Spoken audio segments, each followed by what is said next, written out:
Rosehart show. We're live again for another episode today, talking about work and talking about pushing and enough, and of course, real estate and stock investing and all of the different paths for diversification and building your wealth to live the life that you want to live.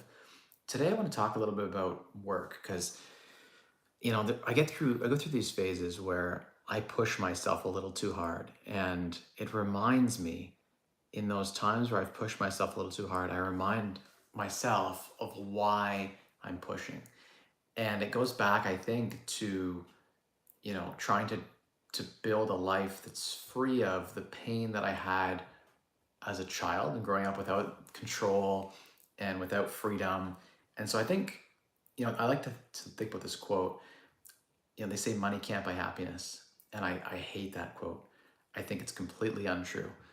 Growing up with no money and bouncing around with a foster dad and then to my mom's when she was a single mom, and anyway we moved a lot as a kid, and I can tell you the absence of money is unhappiness and suffering, and money doesn't necessarily create happiness, but it sure can buy you the ingredients, and it's a lot easier to bake a cake with all of the ingredients in front of you.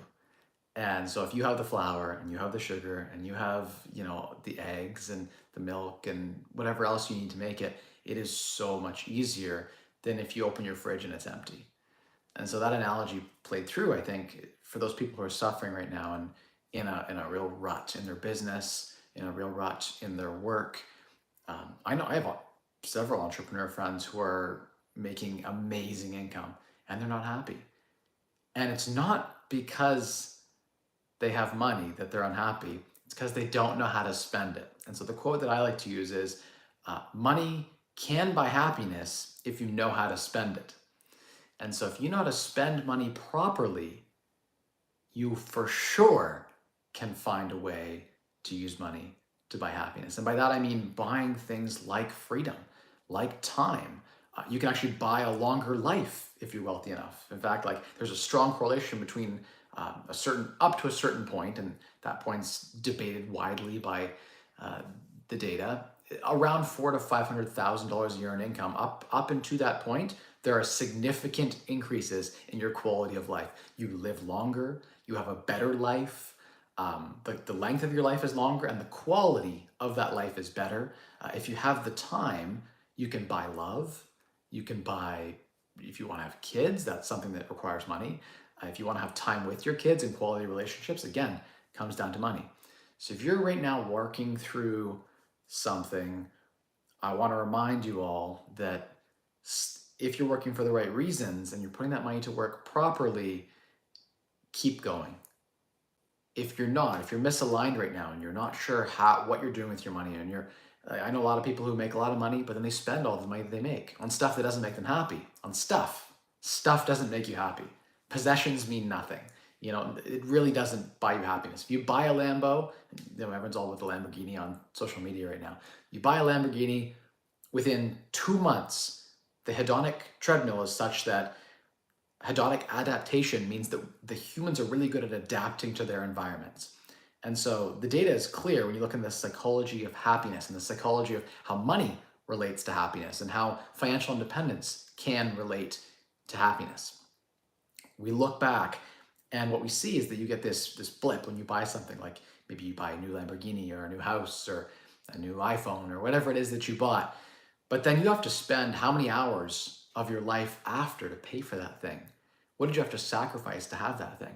And what we found is that what the data scientists actually found when they studied the psychology of happiness and hedonic adaptation in humans was that if you go and rent for 4 hours, half a day, a Lamborghini and drive it once a quarter, 4 times a year, you get better bumps of overall average happiness. You get a bump and you return to baseline, versus if you were to buy the Lamborghini, you get a bump, this is almost the same, and then it returns to baseline. You get no more happiness at all. So that purchase, maybe it's costing you $10,000 a month now to have that Lamborghini. It's not giving you any additional happiness after you've gone through hedonic adaptation. And so what you need is periods of deprivation, and you have to cultivate that and create that in your life. And so in a lot of ways, work is a good thing, because we need purpose as humans. And money can buy you that too. It can buy you pursuits. It can buy you the opportunity to chase and to build and to grow. And humans we love to grow. And it doesn't have to be financially, although it is, I think, natural to want to grow financially too. And I think if you set yourself up properly, growing financially ensures a really high probability of happiness later in life. So there's some delayed gratification stuff there. But if you're going through that right now, and I've been in a bit of a slump lately as well, and it's at least partly induced by putting in a lot of hours of effort into something and then not getting a good result from it. And that for me is, I think the mental hardship that goes with that and the ego, pain that goes with that. It's important for me to look back and say, okay, what are the things that are important in my life, and help me to kind of, turn around and say, hey, this is something that's important to my life and I have to prioritize that thing, and that leads to more happiness. And so anyway, wrapping back up to that quote, money can for sure buy happiness, and up to a baseline, a certain amount, you will have increasing amounts of happiness, but it's how you spend the money. The people who say money can't buy happiness either don't have money or don't know how to spend it properly. It's just a fact. Money does buy happiness. It is a necessary, it's like saying, I'm gonna have a fire without oxygen. You can't. You need oxygen and you need combustible materials present to create fire. And in the same way, I think to have a really good quality life, you need to have those ingredients there. In this capitalist society that we live in, if you live in North America, money is required. It's the lubricant in the engine.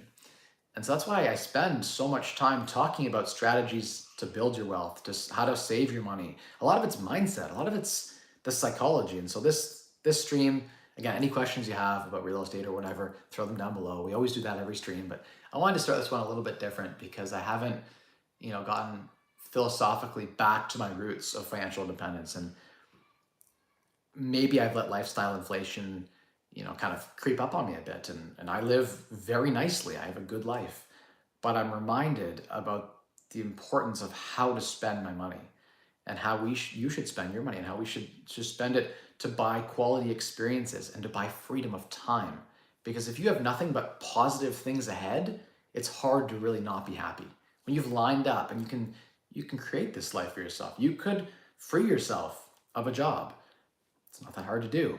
If you spend 5 years saving a large percentage of what you're making, and you're working really hard for that 5-year period at whatever business or whatever job, you can save to financial independence. You save 80-90% of your income. If you save 100% of one spouse's income and you live on half of another spouse's income, that's another way to get there in less than 6 years. Depending where you are, if you already have a house and you already have income, you already have assets, you may already be more than halfway there. So you might be 3-4 years away.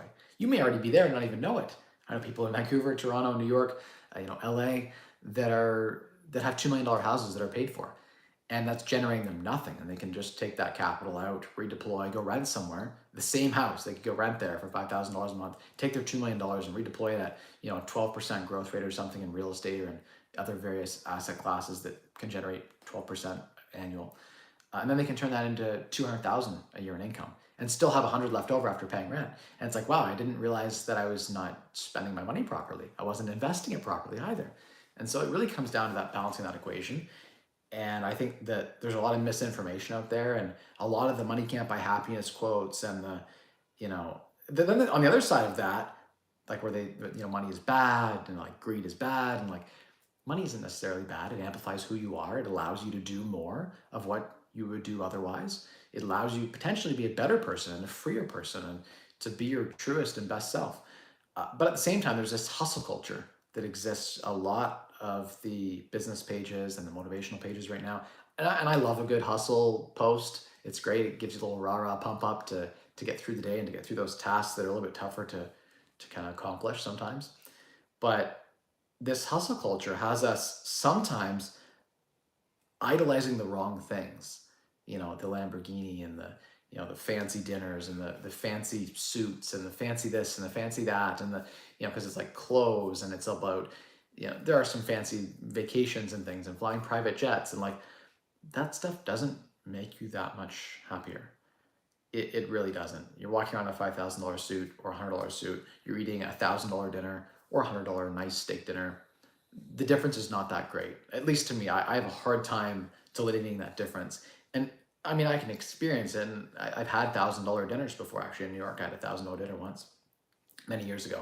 And recently, and even in Vancouver, I've had some really nice quality, meals. And I don't notice that big of a difference that it's worth me spending another 5 hours of my time, let's say, or taking a percentage of my future life force in money and spending that on this difference in experience.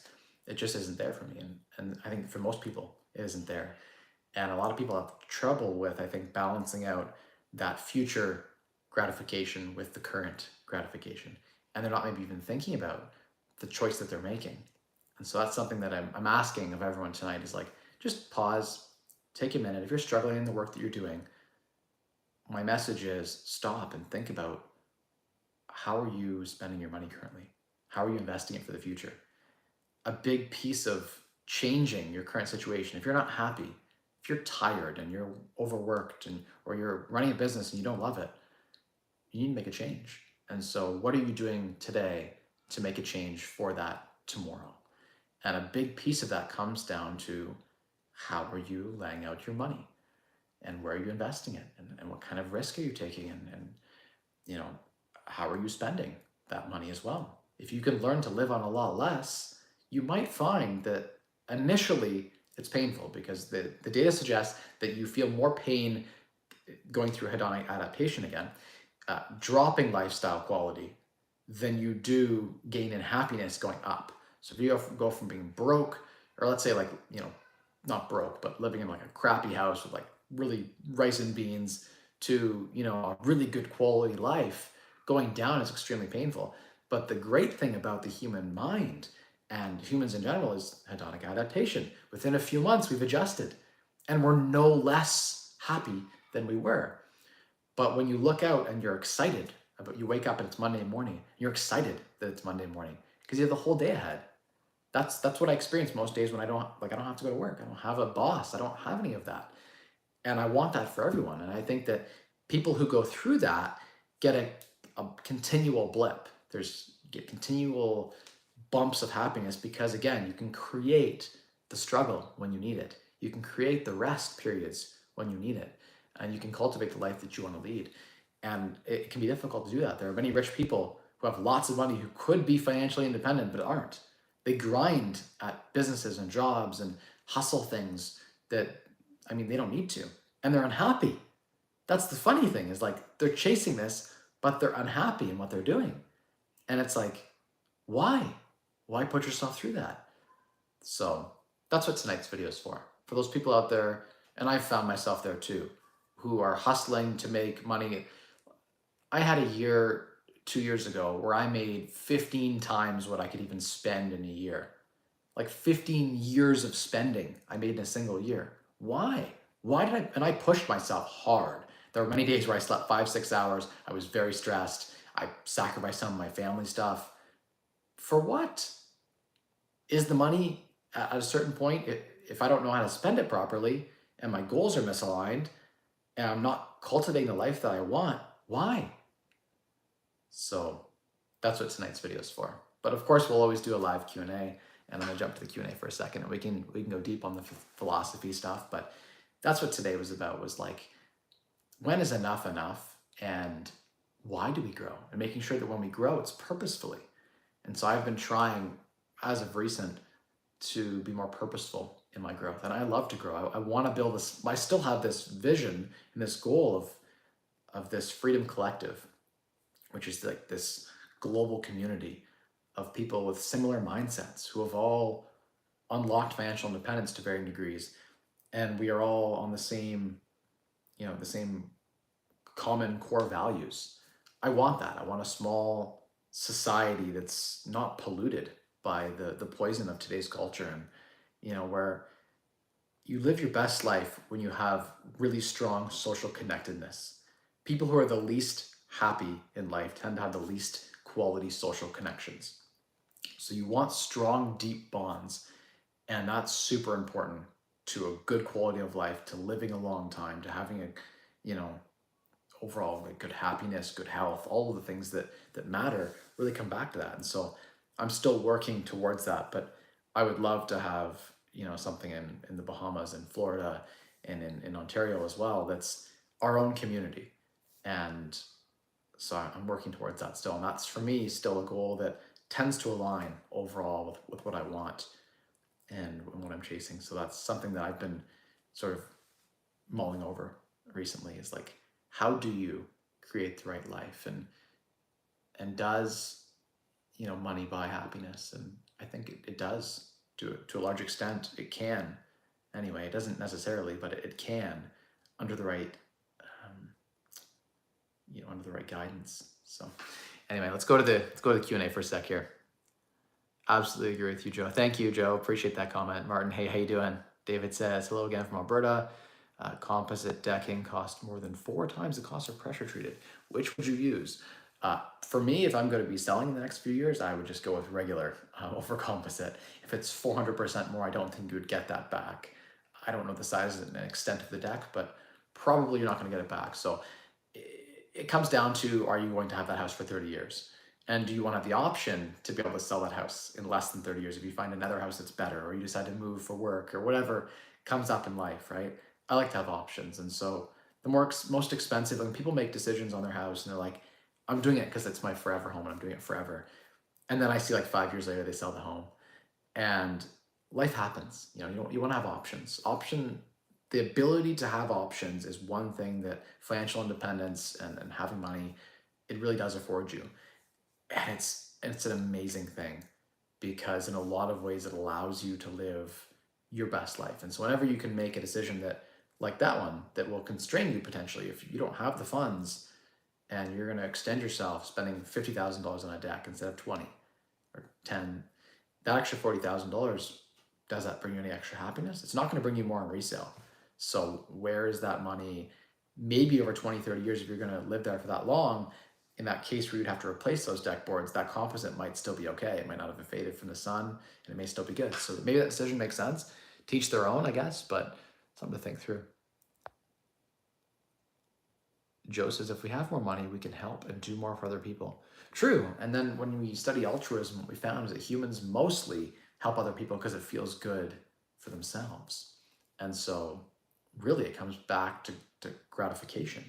And helping people does provide a lot of gratification. It really does. It feels good to help. It's, it feels good to give. And it is selfish in a lot of ways to help other people, which sounds weird, but it is. I can think of times where I've had tenants that were struggling and I wrote it off. I was like, you know what? Don't worry about it. They owed me 8 months rent. It was like $10,000. And they're struggling, and it's like I go and sue them and go after them. And there'd be a lot of headache and stress. And it's like, that path just for the money isn't maybe the path that is the right path. Sometimes it's better to let it go and to give it charity. I had a bike stolen once, and I was like, that person needed the bike more than I did. Sometimes that's forced charity, but sometimes that there's a positive way to look at things. And a lot of it comes down to mindset, right? Looking back and thinking through how you perceive things. The mindset's important, right? You could have 2 sets of the same data come at you, right? 2 situations that happen, and your reaction to the situation can dictate whether it's a good thing or a bad thing, right? It might be an opportunity, right? Maybe something happens, you lose some money in your business, and maybe that's an opportunity. As an example, I've been shorting the NASDAQ as of late, and that's turned out to be a really bad decision. It was backed by good data. I'm not even actively trading it. I'm just holding this short position, and I am investing in a tech correction. I see that even companies like Apple trading at 33 times earnings, even quality companies I love like Meta that have tremendous cash flow are trading at insane multiples. Tesla, the whole NASDAQ is really quite overvalued. But how much higher can it go? Who knows? How is that a blessing? Well, let's think through that, right? The $1 million I lost, it sucks. There's no nice way to put it, but could it be an opportunity? Maybe it allows me to grow my businesses in Canada or the United States, and those tax deductions, as a result of that, I may cultivate a new business. I may shift and pivot my time so that 3 years from now, maybe I would have lost $3 million in some other venture. And now I won't because I lost $1 million now and I pivoted and built a new business and real estate as a result. Or maybe, I stay in Canada longer because I now have a tax write-off. I can now go make $1 million tax-free. That's one way to think of that $1 million I lost, right? It's like, well, now I have this incentive now to build out a business tax and earn income tax-free. Maybe staying in Canada resulted in I would have taken a plane to the Bahamas and the plane could have crashed.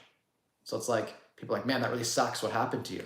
And it's like, maybe it would have sucked more if I made $1 million shorting and then ended up on a flight to the Bahamas and the flight crashed and I died.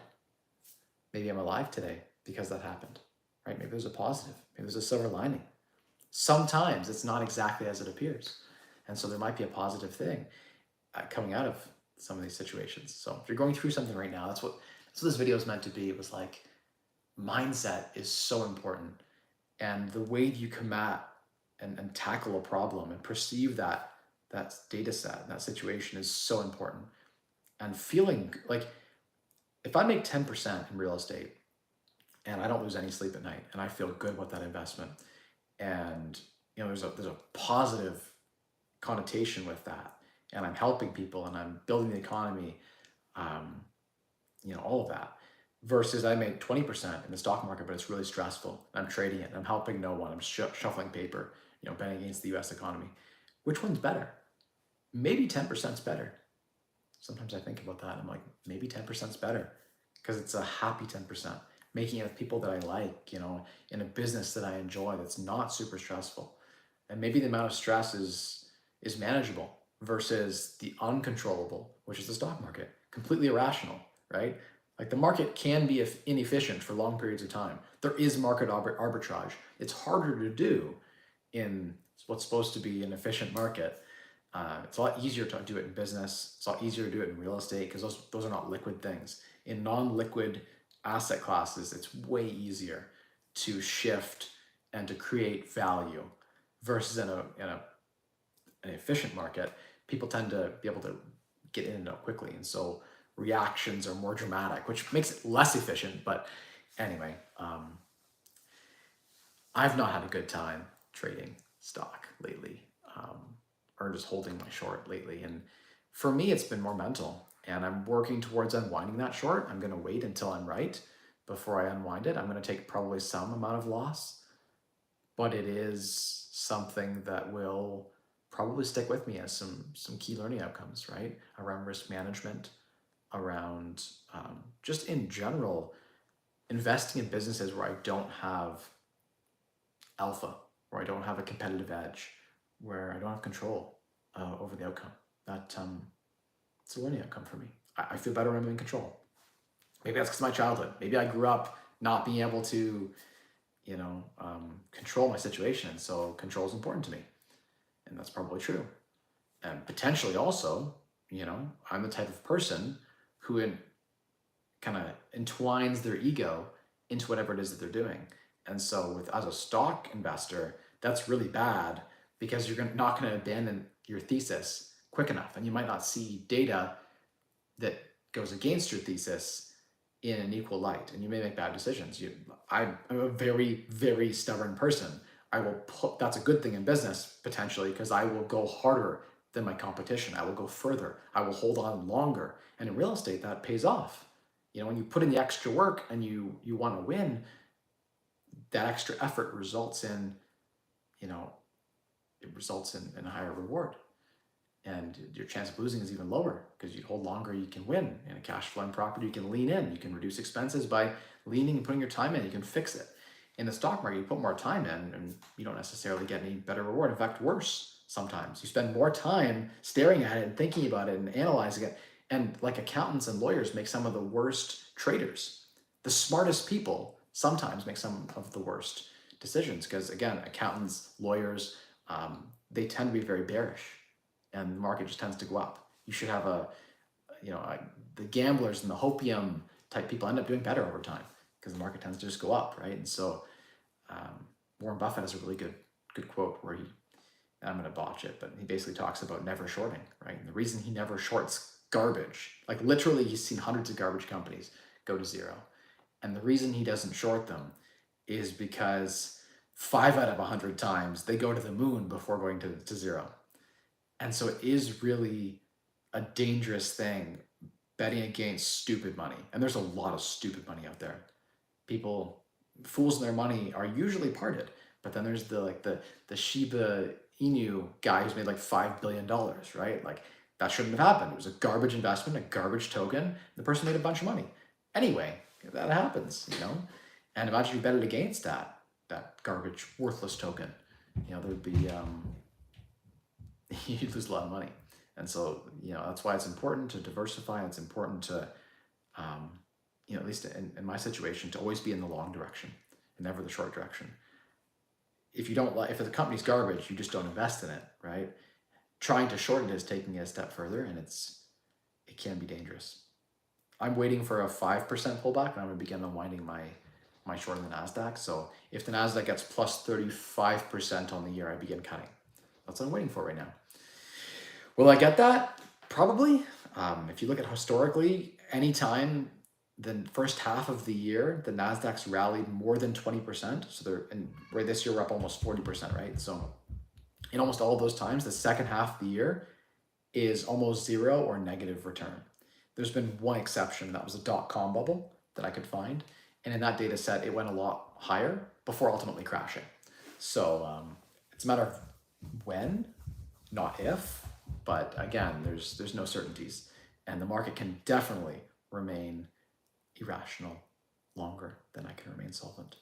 So that's why I've compartmentalized this, and about a quarter of my net worth is in this short right now. So 3/4 is not. So even if I lost it all, it's okay. I've got other compartments that are totally fine. Financial independence is not at risk here. It still sucks, but there's a lot of good learning outcomes and lessons, and it reminds me of the importance of perspective.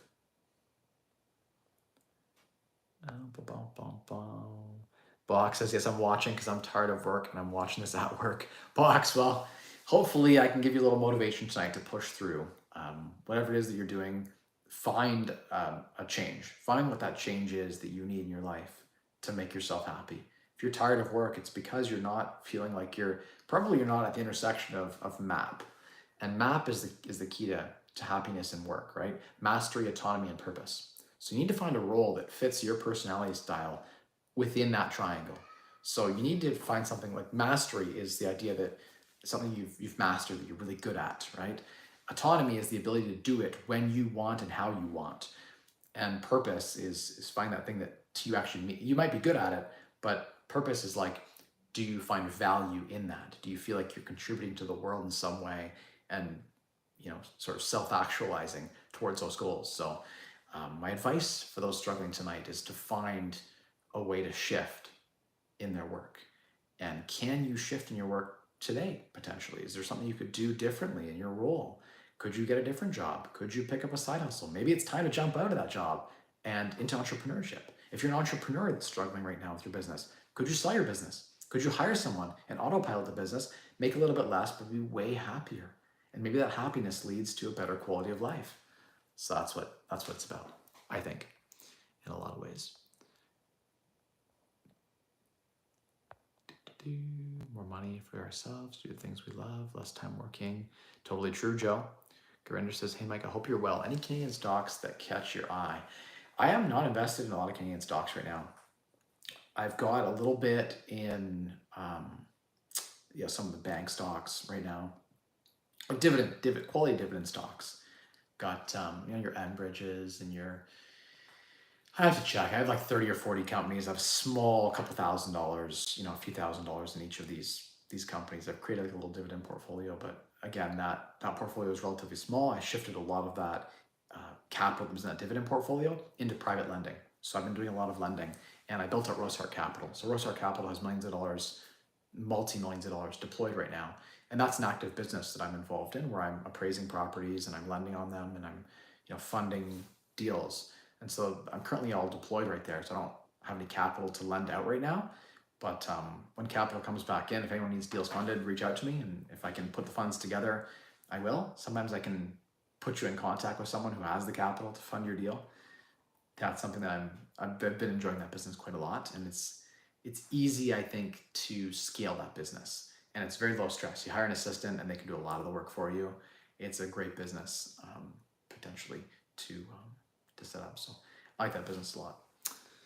But yeah, I don't have a lot of dividend stocks right now, and that's just, again, like the yields right now on bonds and on fixed debt right now. Like bonds are paying 5% all day, so you can go out there in the market and get 10% in like lending in real estate. 10% crushes the dividend portfolio right now. The dividend portfolio is really strong in a low interest rate environment. So these dividend stocks, like you just heard me talk ad nauseum about that. I love that strategy. I would not be shorting at all. I'd still be in that strategy if rates hadn't gone as high as they've gone. So the prime in Canada is like 7% right now, right? Like it's almost 7% for bank prime.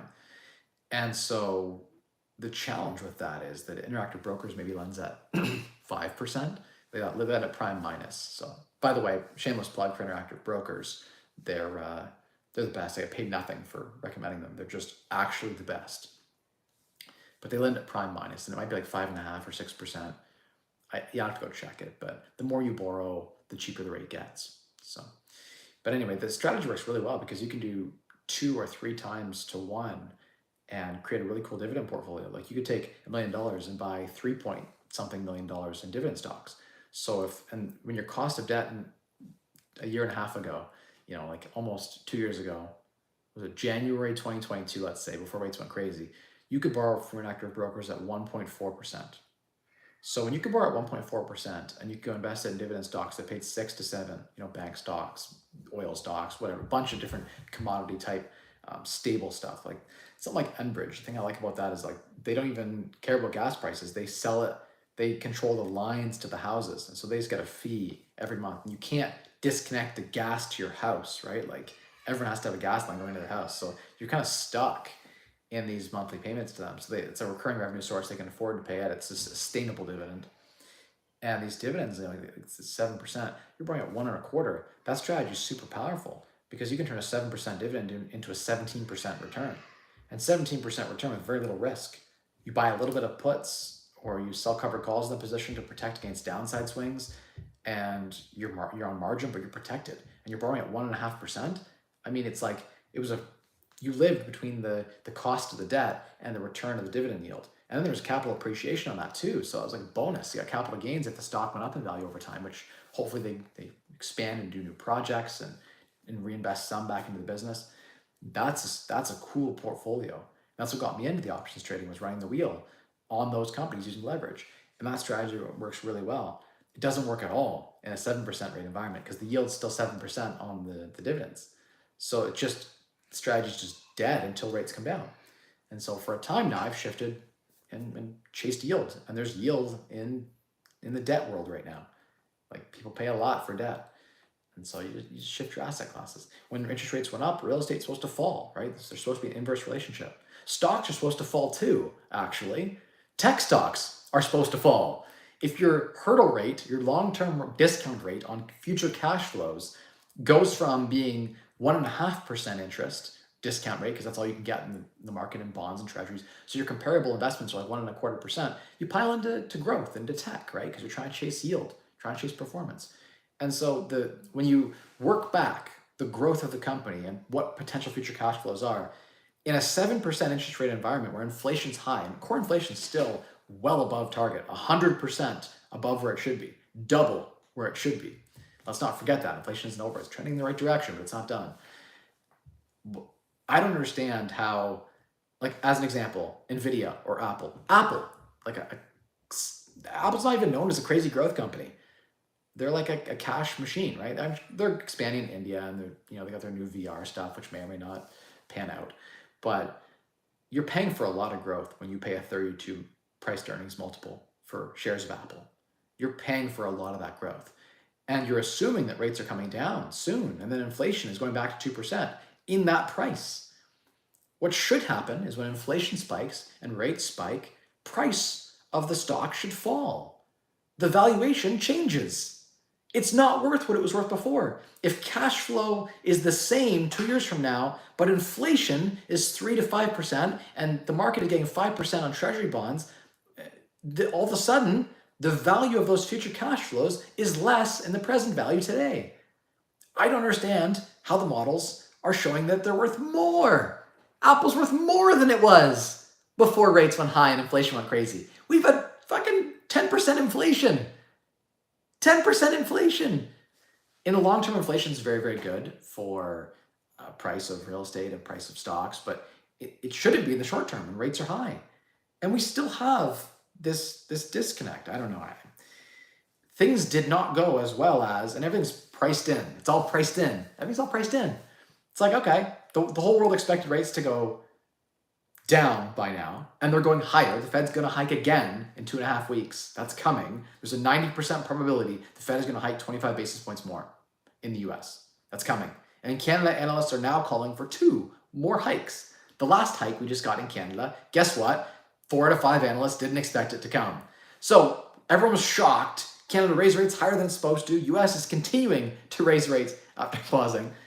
And the stock market is rallying to all-time highs. What? It's like things are going worse than many expected that it would. It's not gotten better. Inflation's done fairly well, but that's pretty much it. It's like we still have war in Ukraine and Russia, that there's still tensions there, still tensions in the Middle East, oil prices are still high. I mean, there are a lot of problems still and a lot of potential negative catalysts that could come. I don't know where the top of the market is, and none of us do, but it has surprised me how frothy and bullish the NASDAQ has been. Plus 44% from where we were in the fall. In like a 6 month, in about 6 months, the NASDAQ's rallied 42%. Many of the big tech names are up 80 to 100%.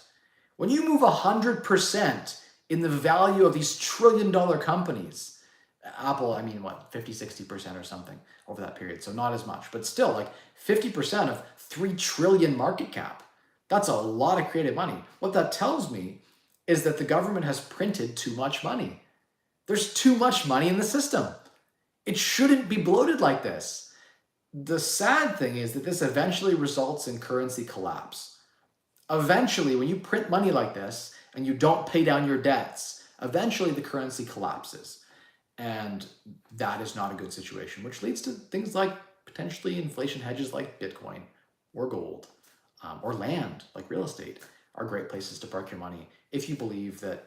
And again, it's a clown show, so they could continue to kick the can down the road for another decade or two before shit catches up with, the politicians will all be dead by then.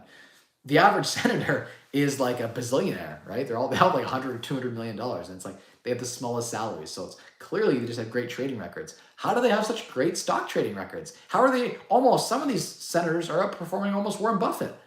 Insider trading, that's how. It's all corrupt as fuck. I don't want to go down that road right now, but we got a super chat. Jamal, how you doing? Have you thought about crypto mining again? Cost of hardware is down, plus you've experienced in previous attempt. ASIC miners have good cash flow. Yes and no. I'm currently selling off whatever I have left. I have a bunch of tech. I may hold on to some stuff, but for me, the challenge right now is the time to run that. I had an employee, so if I could find the right employee to watch them and reset them when they go down and maintain them and take the cards out and clean them every few months, it's a business, right? So there's inputs. I don't see the yield there. For me, and the challenge is too, like I was buying cards before when we had a shortage of chips. And so these $2,000 cards are worth $500 resale now. So that was a 75% loss of capital. I can't, like the risk of losing money in that business is lower now, admittedly, right? They've come down in price. You're right. There's a less shortage. For sure, you could run a business, and I have a huge shop that's outfitted for crypto. So for sure, I could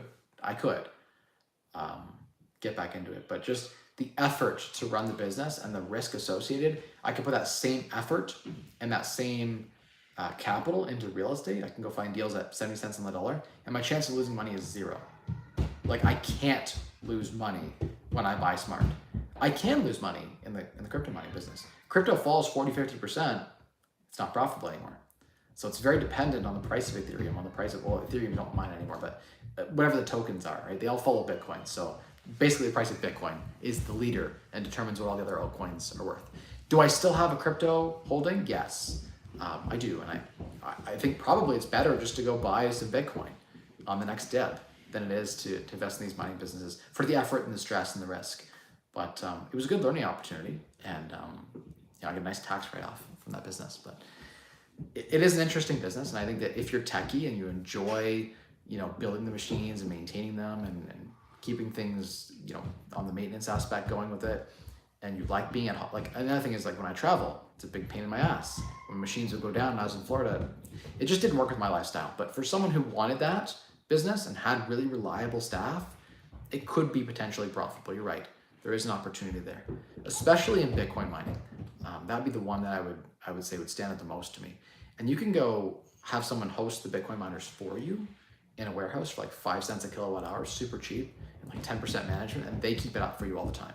So it's completely passive. So that's kind of a cool opportunity as well. But I've thought of that too. The challenge is, like, when you compare it to the alternative, which is like, if you're going to invest in crypto miners, you might as well invest in Bitcoin.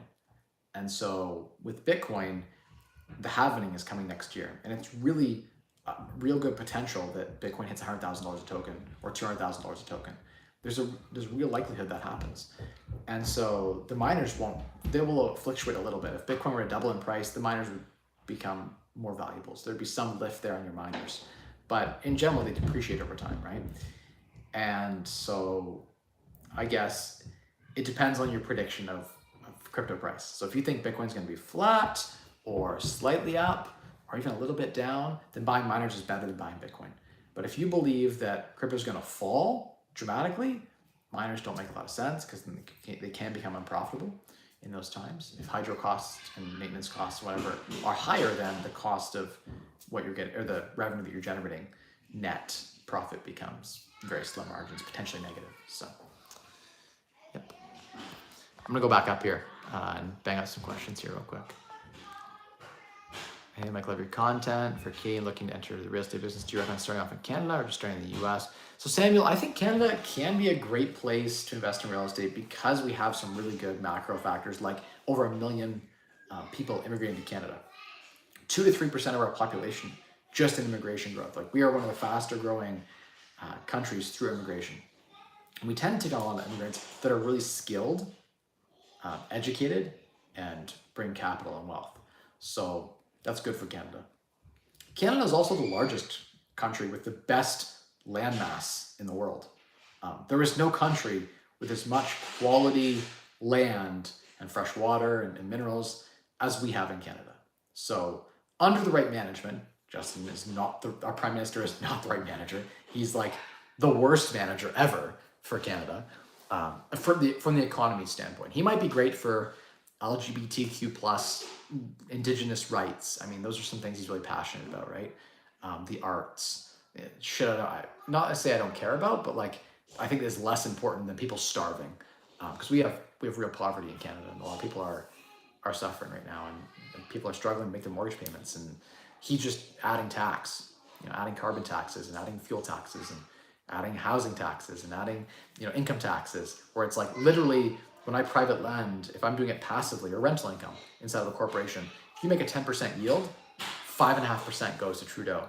If you don't have any tax write-offs, 5.5% goes to Trudeau. So you get to keep it's about 44 cents for every dollar you make.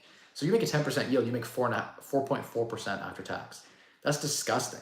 4.4% is so bad. And 10% is not even terrible. So it's like, Canada's really set itself up to be basic. But from a real estate perspective, they make it really hard to build. There's a lot of hoops developers and investors have to go through to build. It takes years. And we are not keeping up. And we're not building near enough to keep up with immigration. So we have some real challenges in many of our cities in Ontario and in other provinces as well with supply-demand imbalances. So there is a real opportunity from a shortage perspective in solving that demand problem.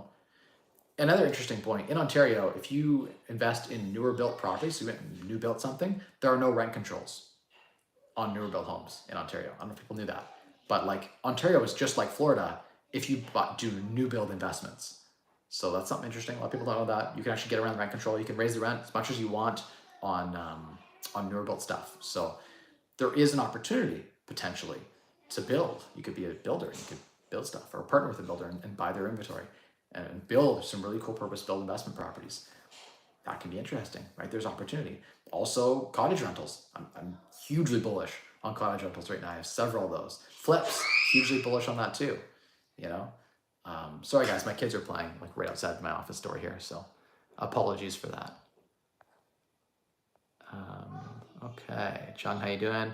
Where is going to be the Rosehart Village? It's a great question.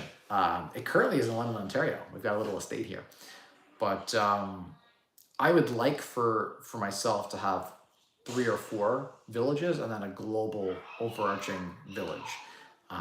But the one in Ontario would be somewhere between Grand Bend and Kamlaki on Lake Huron. Some of the most beautiful water, most beautiful beaches I think in the world.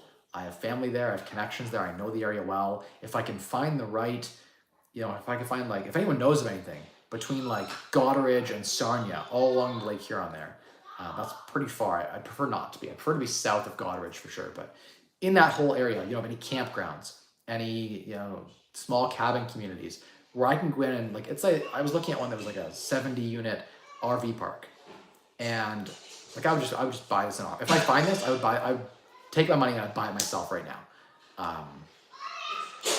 And maybe I bring partners on later. I don't know. I just like probably I have to buy it myself and then bring partners on later once I've created my vision. I gotta take the risk to take it down.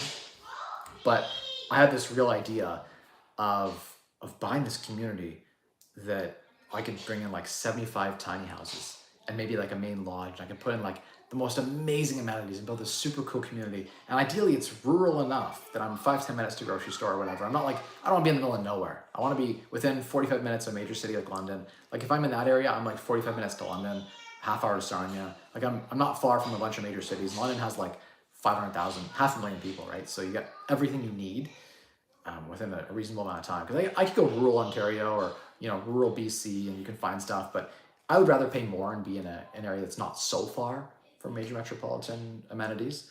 But if I could find a community where I can be my own little village and I'm far enough away from any neighbors that like everyone just leaves me alone, like I don't have any city issues and no any issues at all. We just have our own community and like 75 super modern, cool tiny houses and have like this super awesome vacation place where even if you're part of the Freedom Collective and you don't live there, but you come and visit for 2 weeks in the middle of the summer or something, that would be super cool. So that'd be location number 1.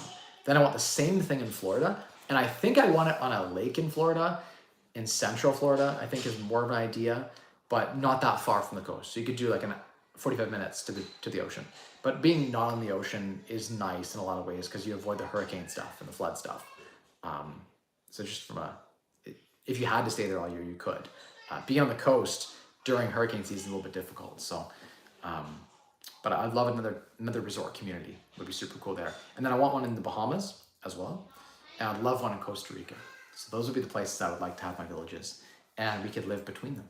And I would maybe shift around and try different experiments. And I still want to spend some time in Costa Rica. I would like to go live in Costa Rica for like 6 months at some point in my life. And maybe it's when my kids are grown and gone.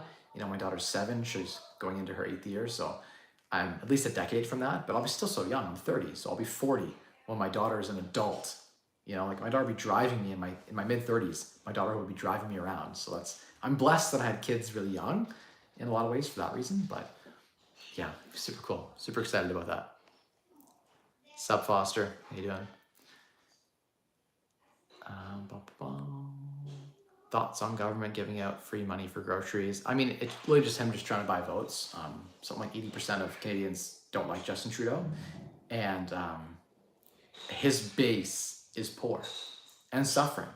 And so his style is forget the future of Canada, forget investing in businesses and in employment and in growing our GDP. Let's just tax and then give that money to the poor. So he's taxing the shit out of the people who are producing and trying to push them out of the country and produce less. And then he's giving that out to all the people who are kind of suffering right now, which is, I don't know. Inflation's so bad right now, and there's so many additional taxes that do affect the poor that he's actually probably hurting most lower income Canadians more than he's helping. So I don't know. I don't know the answer. DC says, are you using Bitcoin in any actual transactions? Do you use it for the purchase of any goods or services? I currently don't, no. you could if it became more widely accepted. The challenge I think that people have with Bitcoin is the price stability on it. I guess relative to currencies like Canadian dollar, US dollar. So that's a challenge. Is that like if I were to spend, $50 on a meal or something, I might feel bad that it's worth $500 5-10 years from now. So yeah. Freedom Collective, totally, Jordan. Good to see you on. Any recommendations for a broker to lend privately? What minimum ROI should I expect after fees? So Martin, it really depends on the risk you want to take, right? You can do second mortgages that are higher risk, between 15 and 20% yield all day long. You can add lender fees on there. Yeah, I mean, it depends on the product and the risk that you're willing to take, but anywhere from like a 6% return to 30% return probably is possible in the lending space. Do you still play any video games? At the moment, I don't. I'll play the occasional video games here and there. I'd like to get back into like your Age of Empires and your strategy games. Those are like they're more fun. I get sucked into like World of Warcraft and MMORPGs like League of Legends League of Legends isn't really an MMORPG, but I get sucked into all those games and have a lot of fun. So at the moment, I'm not. I probably will when my daughter's old enough to play. Like another year or two, my oldest will be really able to game with me. So I'm excited for that chapter of life to bring that in as well. Currently, I just like watch shows and chill. Yeah, then I love to watch like a good TV show or a good movie. Appreciate your consistency, Mike Miller says. Hey, thanks, appreciate it. Yeah, we've been live for like 6 years every week. You never miss a stream. I also post 5 times a day on Instagram and Facebook. So you check out my stories there where I'm active, very active. I've got tens of thousands of posts. So I share what's on my mind often and I give a lot of free value. So check that out if you're interested. Default says, would you buy a fixer upper with a HELOC line of credit? And then when HELOC means home equity line of credit. And then when completed with renovation, etc., lipstick, would you sell it to refinance with the bank? Default, yes, that would be a strategy that I would apply. I've done that before. Yeah, it you got to be careful that you're buying the right deals because if you're doing it with using the equity in your home, at least it's your own money you're using. You're just unlocking that money that's your own. But yeah, just making sure you run your numbers carefully. It definitely can be a good strategy. You could sell it, make a good profit. Flipping is a fantastic business. Inside of a corporation in Canada, you can flip at 12% tax. So long as the money doesn't leave the corporation, you're like 12% tax, which is actually not that bad. So I can make $1 million flipping and my total tax is like 120 something grand with write-offs maybe less, right? And then you can use that business to, better your life in certain ways, right? Potentially. If you had staff that you hired at that business that also helped with your kids or something, right? There might be some tangible benefits you could architect through that business as well. So it can be like an effective single-digit tax rate. And on Alberta, it's even less, like a 5% active tax rate. So it can be very advantageous in Canada still. Alberta is basically the Texas of Canada, right? This person says, how many more times do you think Bank of Canada hikes? I'm not going to say the name because what? So how many more times do I think it hikes? I don't know. Canada is back on track. We just hiked, right? So I think probably one more hike to come. And it's really possible that we see cuts mid next year. So I think into 2024, we start seeing rate cuts. By 2025, we're back to normal. So 2022 was sucky. 2023 is going to be sucky. 2024 is going to be sucky. 2025 is going to be good. So year 4 is going to be when things get better, I think, from a rate perspective. That's my forecast.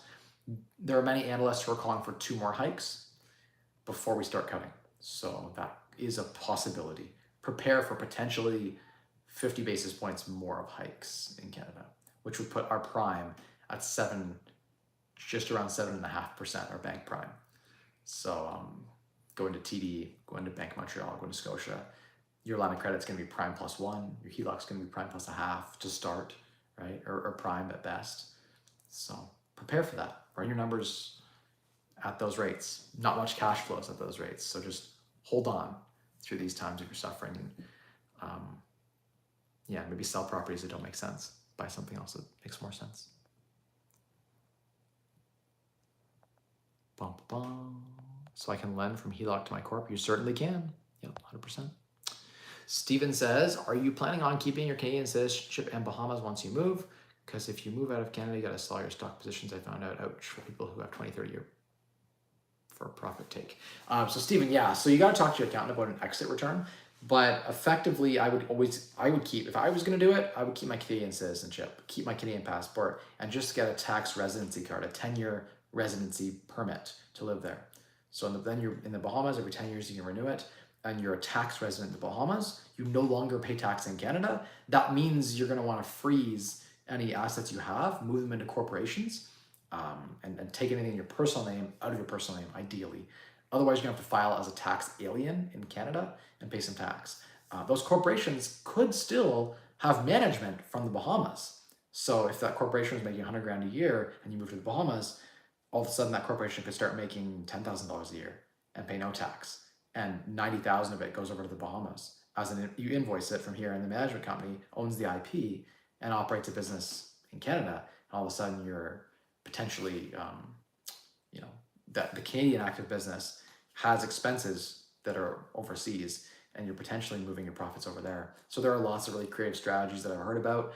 I don't know about the validity of them. Talk to your accountants and find out what works best for you. But yes, leaving Canada is expensive. Trudeau set it up. The government set it up so that it's expensive to leave. It is actually not expensive for me to leave right now because, again, I've sold most of my properties already and I've taken most of the tax hits already. And I have this huge $1 million short, which would allow me to, I could use the capital loss from my shorts to go sell a bunch of properties and get $1 million tax-free gain there. So it's not all bad. This short has provided me an opportunity to potentially leave and save millions in tax. I may have paid $1 million to learn about shorting, but save $5 million in tax for the next 10 years. So it's all about how you frame things, right? It's all about the perspective. And I'm thankful that I'm not a degenerate gambler that would risk it all. I've never put it all on the line and lose everything, right? I was very segmented and careful about how I invested. And I'll go all in real estate. Like there's been times where I've put 100% of my net worth into real estate. That's because it's something that's very safe, very stable, something I can control. And if worst comes to worst and the price goes down, I can hold it and cash flow it until it comes back. And over the long term, it always goes up. So that's a safer play. But yeah, that's the whole stream. That's all the questions, I guess. Sorry to hear about your tax losses. Talk to a good accountant. They can probably find a strategy to help you, exit Canada.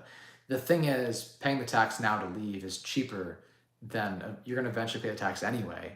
And any future tax you would pay on all those increased gains that you're going to have between now and retirement, and even in retirement. Kamonger says, if you were to start again, what areas seem exciting? For me, it's just about finding value and where you can create power teams. So contractors, handyman, realtor, lawyer, title company. What else is important? That's basically it. Like property management, staff. Depending on the size of the project, you may need some staff. But for me, it's just finding areas where I can add value. So I love cottage country right now. I think there's a lot of value there. I think a lot of Canadians are going to want to migrate into having a cottage, and so the upper 25% of Canadians will want that. The bottom half have their renters, so it doesn't even matter. I'm not placating to them because they're not going to be property owners anyway. Yeah, so I would look for opportunity. It could be in Sarnia, it could be in London, it could be in Alberta. There's opportunity everywhere. I don't have the power team set up, and the time to develop those is not a small amount of time. My time is very, very valuable. So for me to start in a new location, I have to be sure that I'm going to be investing there for a long time to come. So I've thought about Alberta too. It is a very investor-friendly province. And so I may end up making an entrance into Alberta at some point. All right, everyone, it's been an hour. It's been a slice. I really enjoyed everyone's coming out tonight, and I appreciate the super chat. It means a lot. And I really do appreciate everyone who tunes in and all people watching the replay. And if you're watching us right now, hit that like button, please. It would mean a lot to the algorithm, and it means a lot to me. And if you're watching the replay, hit the like button, leave a comment, let me know what's up. I hope you enjoyed tonight's stream, and I'll see you next week live around 7 p.m. Eastern Standard Time to around 8:15, in that range for that 1 hour every single Wednesday, Eastern Standard Time, 7 to 8 p.m.-ish, give or take 15 minutes. So you guys know where to find me. Yeah, I hope to see you all next week. Bye, guys. Spend less, earn more, maximize returns.